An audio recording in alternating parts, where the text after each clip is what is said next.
Le projet Compagnon Maladies Rares est un projet expérimental d'accompagnement à l'autonomie en santé qui se développe en région Nouvelle-Aquitaine et qui est porté par l'Alliance des maladies rares.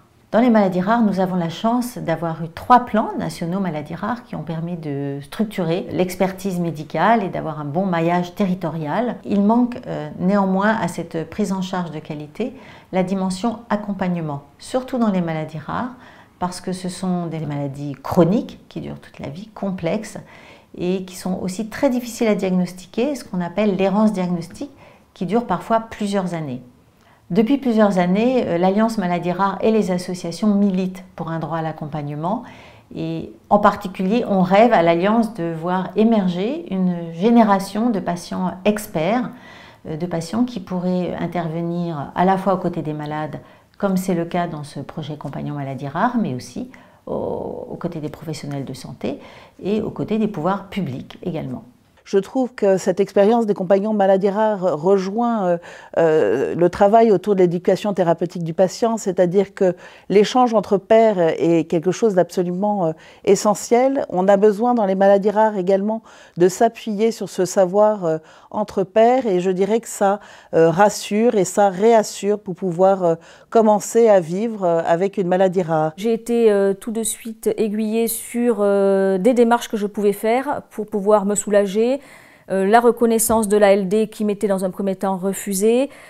C'est grâce justement au soutien, à l'appui de ce coaching téléphonique que j'ai pu insister, faire une demande pour que l'ALD finalement me soit accordée alors que c'était de droit et que ça avait été refusé. Des conseils aussi pour contacter l'assistante sociale de la sécurité sociale, ce qui est quelque chose de totalement méconnu, qui a pu me faire d'ailleurs avoir le dossier MDPH.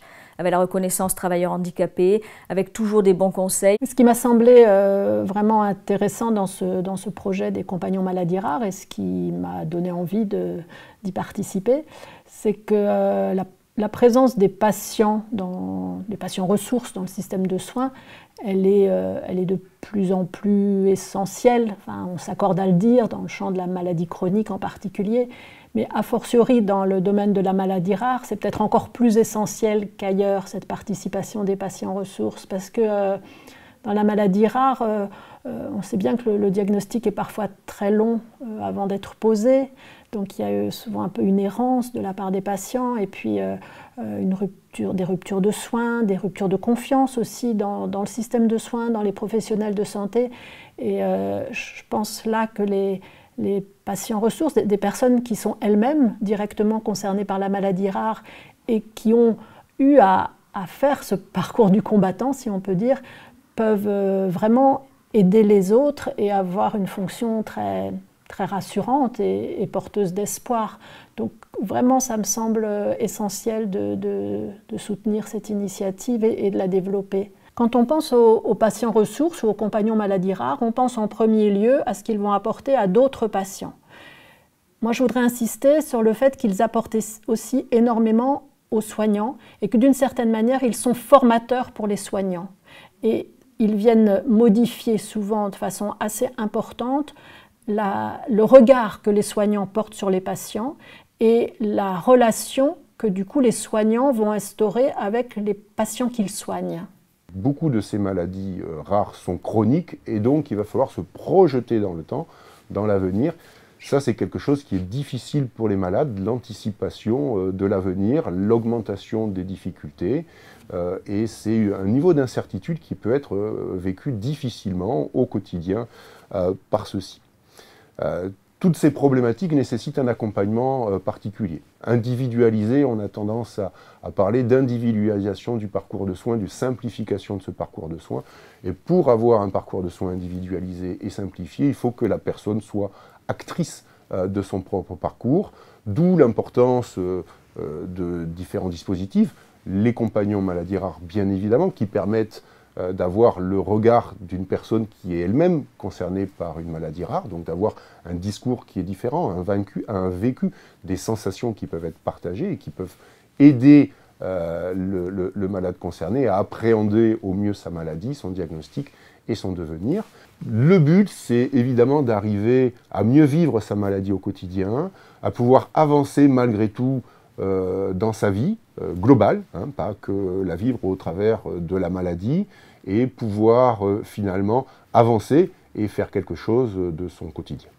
D'une part, les patients que j'ai, je peux les adresser assez en début de parcours, notamment au moment du diagnostic et d'une certaine forme de sidération psychique qui peut suivre des fois un diagnostic. J'ai par exemple l'exemple d'une dame à qui on avait diagnostiqué un lupus en plein milieu du confinement, donc ça a rajouté un degré de stress et qui a vraiment été sidérée de ce diagnostic, pourtant qui était une forme, on va dire, à nos yeux de médecin, peu grave. Elle en reparle encore aujourd'hui, ça l'a vraiment énormément aidé parce que ça lui a permis de redébriefer avec quelqu'un qui était passé par là. La deuxième partie, c'est beaucoup autour, je dirais, du projet professionnel post justement première, on va dire, poussée. Il y a des fois des projets professionnels qui sont à revoir. Je pense par exemple à une patiente avec une maladie de type lupique, un petit peu frontière, mais c'est pas tellement important, qui était auxiliaire de vie à domicile et qui donc était en très grande problématique parce que clairement ça allait être compliqué avec sa maladie.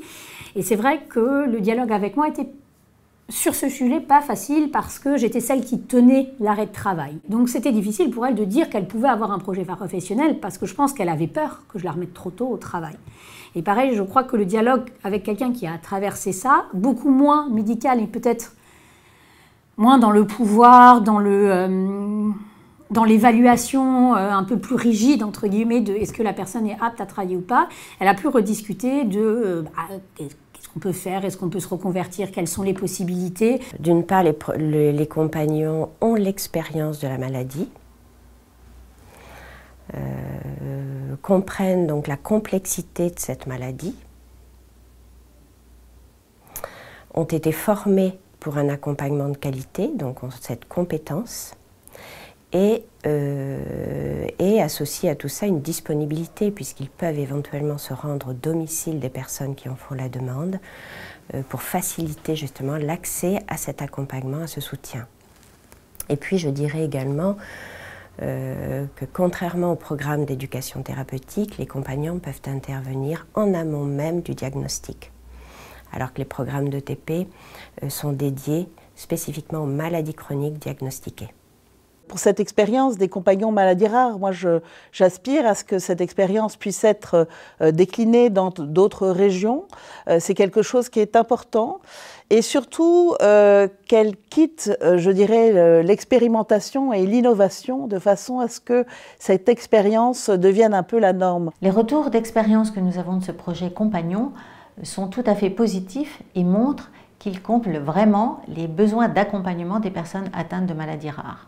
Le rôle du compagnon maladie rare est parfaitement complémentaire au rôle des professionnels de santé et aux actions mises en place aussi par les associations de maladies rares. Nous formons le vœu, évidemment, que ce projet puisse être étendu à travers toute la France parce que les demandes sont là et les besoins sont énormes.